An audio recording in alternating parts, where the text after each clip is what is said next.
salutation to the God. God is our immortal nature. According Hindi language, अभिवादन परमात्मा को, परमात्मा ब्रह्मा, परमात्मा शिव, परमात्मा राम, परमात्मा Shri Krishna. The element, the meaning, actually same. So salutation to the God.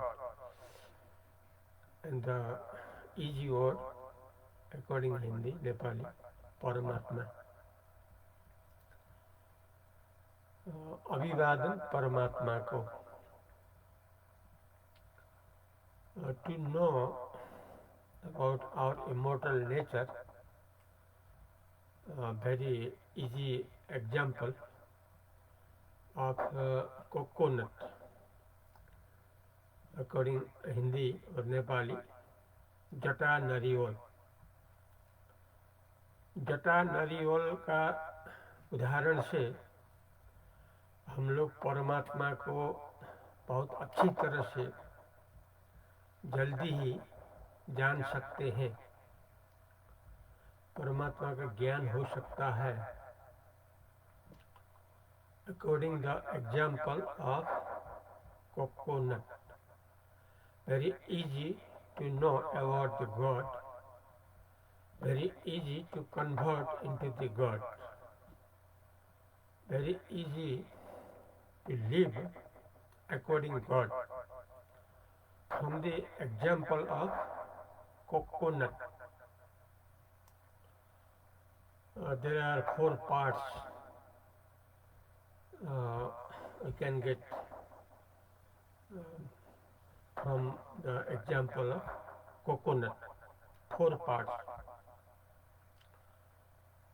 जटा नारियल में हम लोग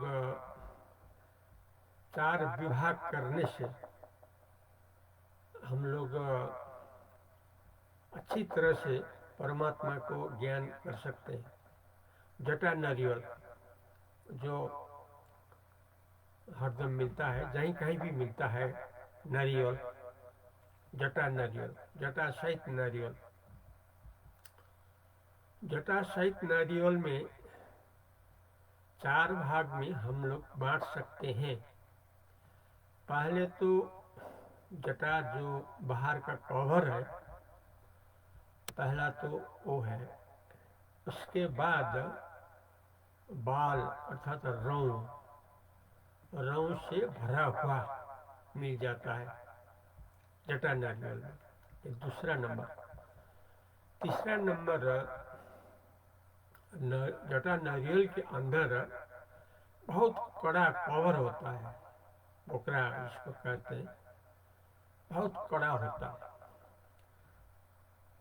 वो जब 3 हम लोग पार करेंगे, बाहर का कवर, उसके भीतर रौं अर्थात बाल, और तीसरा बहुत कड़ा कवर. ये तीनों को जब हम क्रश करेंगे, जब पार करेंगे, तभी खाए लायक नारियल हम लोगों को मिल जाता है. उसमें ठोस सॉलिड रूप में भी मिल जाता है और लिक्विड में भी, जूस में भी मिलता है. दोनों खाना लायक है. खाना लायक ही वही है. और जो रस और जो नारियल है खाए वाला, वो एक ही है. जैसा निराकार आकार परमात्मा एक ही है, जैसा पवन चले या न चले एक ही है. हवा, पवन, एयर अगर मूव करे तो भी हवा, न करे तो भी हवा. वैसे ही खाए वाला जो नारियल है, अंदर चाहे जूस हो या सॉलिड रूप में हो, दोनों खाया जाता है. दोनों वास्तव में एक ही है. चाहे जिस चाय का कड़ा मीन्स सॉफ्ट कड़ा, खाया लायक, चबाया लायक। इस तरह से 4 भाग में हम लोग बांट सकते हैं जटा नारियल को। पहला कवर, इसके भीतर रौं अर्थात बाल ही बाल, और इसके भीतर कड़ा कवर, टुकड़ा, खपटा, और इसके बाद ही हम लोग खाए लायक नारियल हम लोगों को मिल जाता है। वो नारियल खाने के लिए 3 कष्ट तो करना ही पड़ेगा। पहले बाहर को छीलना होगा, हटाना होगा। उसके बाद जितना जो रौं बाल है उसको भी हटाना होगा। उसके बाद बहुत कड़ा रूप में जो अंदर रहता है उसको फोड़ना होगा, तभी नारियल खाने को मिल जाता है। एक दृष्टांत है, उदाहरण है। From this example, we can know the God clearly. God means here pure consciousness, pure intelligence, शुद्ध चैतन्य। जो ज्ञान है वो शुद्ध चैतन्य है। यहाँ ज्ञान का मतलब दृष्टांत से नारियल, भीतर का नारियल खाए लायक, जो खाया जाता है, जो अच्छा मीठा होता है। अब ये तो उदाहरण है, एग्जाम्पल है। तो इसको, इस उदाहरण से कैसे भगवान को जाना जाता है, कैसे भगवान में हम लोग परिणत हो सकते हैं, वो बारे में हम लोग चर्चा करें अभी। बाहर का जो कवर है उसका मतलब भौतिक संसार है। ये जो चाहे शरीर ले ले, चाहे बाहर का दुनिया संसार को ले ले, जगत को ले ले, physical, external external portion, this from the example of coconut, the outer part. ये उदाहरण से, now I am speaking English language and Hindi language, Nepali language, and Sanskrit also mixed. जो है नारियल का बाहर का जो हिस्सा है उसको हम लोग भौतिक संसार से तुलना किया जाए, क्योंकि पहुंचना है, परमात्मा में पहुंचना है। हटाना है, काढ़ा को हटाना है, जो बंधन है उसको हटाना है। बंधन हटाने के लिए, जैसे नारियल खाने के लिए 3 बंधन तो हटाना ही पड़ेगा, 3 कष्ट तो करना ही पड़ेगा। पहले तो बाहर का कवर हटाना पड़ेगा, उसके बाद जो रौं बाल है उसको हटाना पड़ेगा, और तीसरा नंबर में जो कड़ा रूप में भीतर में जो होता है उसको हटाना होगा, तभी नारियल मिल जाता है। वैसा ही यहाँ तीनों जो बाधा है, जहाँ हम लोग परमात्मा में नहीं पहुँच पाते हैं, 3 बाधा है, उसको हटाने से हम लोग आसानी से पहुँच जाएंगे। पहला तो बाहरी जो भौतिक शरीर संसार है उसको मिथ्या समझना ही पड़ेगा, उसको स्वप्नवत और जादू तरह लेना ही पड़ेगा, क्योंकि वो ठहरता नहीं है। मौत भरा है, जो आता जाता है, नहीं ठहरता है। फिजिकल वर्ल्ड, भौतिक संसार, जो नारियल का, जटा नारियल का बाहरी हिस्सा है, उसको हटाना होगा। अच्छा, अब पहले तो भौतिक संसार को हम लोग भूले, मिथ्या समझे, झूठ मूठ समझे, स्वप्नवत समझे, जादू के तरह समझे, इस तरह से हट जाएगा बाहरी। अब दूसरा नंबर जो है वो सूक्ष्म संसार है, जिसको मनोवृत्ति कहता है। मनोवृत्ति, जहाँ चित्त मन बुद्धि अहंकार बैठा है, जहाँ चित्त मन बैठा है, मन, माइंड, फीलिंग, मनोवृत्ति बैठा है। मनोवृत्ति को हटाना होगा, इसको अंतःस्करण कहा जाता है, इसको हटाना होगा। क्योंकि आदमी को संसार घुमाता है। ये जो सूक्ष्म शरीर है, जो दूसरा नंबर है, मनोवृत्ति है, क्षण भर में चाइना पहुंच जाता है, क्षण भर में अमेरिका हम लोग को ले जाता है, क्षण भर में इंडिया, क्षण भर में पशुपतिनाथ काठमांडू।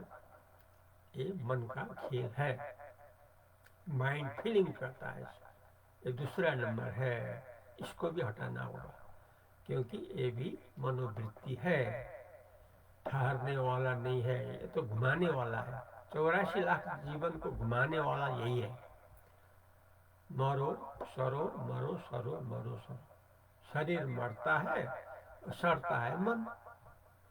इस तरह से सर जाता है कि 84 लाख जूनी तक घुमा देता है। यही दूसरा नंबर मनोवृत्ति, इसको हटाना होगा।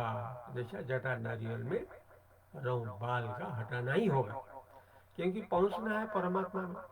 अब रहा तीसरा नंबर, जो बहुत कड़ा रूप में रहता है, जो जिसको बोकरा, जिसको बाहर तो भीतर में कड़ा रूप में रहता है, उसको हटाना होगा। वो दृष्टांत है, वो है अहंकार। अहंकार हम लोगों के भीतर इस तरह से मजबूत बैठा है, अहंकार कहें या अभिमान कहें, इतना मजबूत से बैठा है कि सारा संसार को लेके बैठा है और परमात्मा को देखने नहीं देता है। जो छक बार करता है वही अहंकार है। अहंकार संसार भर को दिखाता है, परमात्मा को नहीं दिखाता है। ये काम है अहंकार का, अभिमान का। अभिमान संसार का अभिमान, शरीर का अभिमान, धन जन का अभिमान, धन जन मान पद आदि का अभिमान। मैं जमींदार हूँ, मैं धनीपति हूँ, मैं विद्वान हूँ, मैं ऐसा कुल का हूँ, हम ऐसे हैं, हम बहुत सुंदर हैं, हम बहुत अच्छे हैं। ये सब है अहंकार का स्वरूप, अभिमान का स्वरूप। यही छक के बैठा है, कभी भी परमात्मा को देखने को नहीं देता है। जिस तरह जटा नारियल में जो भीतर कड़ा बोकरा रहता है, भीतर को देखना नहीं देता है। लेकिन हम लोग वो जो कड़ा रूप में रहता है जटा नारियल के अंदर, उसको फोड़ना ही होगा, उसको टुकड़ा टुकड़ा ही करना होगा। उसी तरह अहंकार को हम लोग ने हटाना ही होगा, नहीं तो हम लोग परमात्मा को दर्शन नहीं मिलेगा। परमात्मा तक हम लोग जिंदगी भर भी नहीं पहुंच पाएंगे। 84 लाख जीवन घूमे, लेकिन वहां तक हम लोग नहीं पहुंच पाते। इसलिए अहंकार जो कड़ा बोकरा है, उसको तोड़ना ही होगा। जब वो कड़ा कवर बोकरा हटाएंगे, तभी हम लोगों को आसानी से नारियल खाने को या पीने को मिल जाता है। उसी तरह जब हम लोग ये तीन जो छकबार है, भौतिक संसार और दूसरा मनोवृत्ति और तीसरा अहंकार, ये तीनों को हटाने से ही परमात्मा का दर्शन मिल जाता है। तीनों का हटाने से ही पशुपतिनाथ का दर्शन होता है। तीनों को हटाने से ही भगवान श्री कृष्ण, भगवान श्री राम, भगवान शिव को दर्शन मिल जाता है और साथ में रहने को मिल जाता है। हरदम साथ में रहने को मिल जाता है, जिसको मुक्ति मोक्ष कहा जाता है। यही तरीका है। और जब हम लोग ये तीनों फाड़ के नारियल का या स्वाद ले लेंगे, खाएंगे, और तब हम लोग नारियल के असली स्वरूप पे पहुंच जाएंगे। अब जब हम लोग यहाँ पहुंच जाएंगे तो हम लोगों को अब ये धारणा बन जाता है कि नारियल का मतलब सब कुछ है, नारियल में कोई भेदभाव नहीं है, जो मीठा नारियल है उसमें वास्तव में कोई भेदभाव नहीं है। कहा है कि नारियल के नाते ही बाहरी कवर आया है, नारियल के नाता ही जटा बाल आया है, नारियल के नाता ही कड़ा बोकरा आया है। ये सब तो नारियल का रूप ही तो है, नारियल के अलावा तो कुछ नहीं है। यही है कि पहले तो भेदभाव होने से ये तीनों को चीरफाड़ करके हटाना ही होगा। चीरफाड़ करके जब हटाएंगे, जब नारियल तक हम लोग पहुंच जाएंगे, तो उसके बाद एक दृष्टि रहेगा, एक ब्रह्म द्वितीय नास्ति, एक ब्रह्म ही है, सब कुछ एक ब्रह्म रूप है, ब्रह्म के अलावा कुछ भी नहीं है। अर्थात जब तीनों बंधन हटा के जब हम लोग नारियल में पहुंच जाएंगे, तो नारियल के दृष्टिकोण से तो वहाँ भेदभाव नहीं है, क्योंकि नारियल से ही सब पेड़ खड़ा हुआ है, पात आदि खड़ा हुआ है, जटा नारियल में बाहरी कवर खड़ा हुआ है, जटा खड़ा हुआ है और कड़ा बकरा खड़ा हुआ है। कहाँ? नारियल में खड़ा हुआ है, इसलिए नारियल से भेद नहीं है। यह तत्व ज्ञान एक ब्रह्म द्वितीय नास्ति, यहाँ अब कोई बंधन नहीं है। इस तरह पहले संसार परमात्मा जो भेदभाव था, अब परमात्मा को साक्षात्कार होने से सारा संसार भी परमात्मा के अंदर आ गया, क्योंकि एक ब्रह्म द्वितीय नास्ति, परमात्मा के अलावा यहाँ कुछ भी नहीं है। जो भी दिखाई दे रहा है, संसार आदि जो कुछ दिखाई दे रहा है, सब परमात्मा के अभिन्न है, परमात्मा के अलावा यहाँ कुछ भी नहीं है।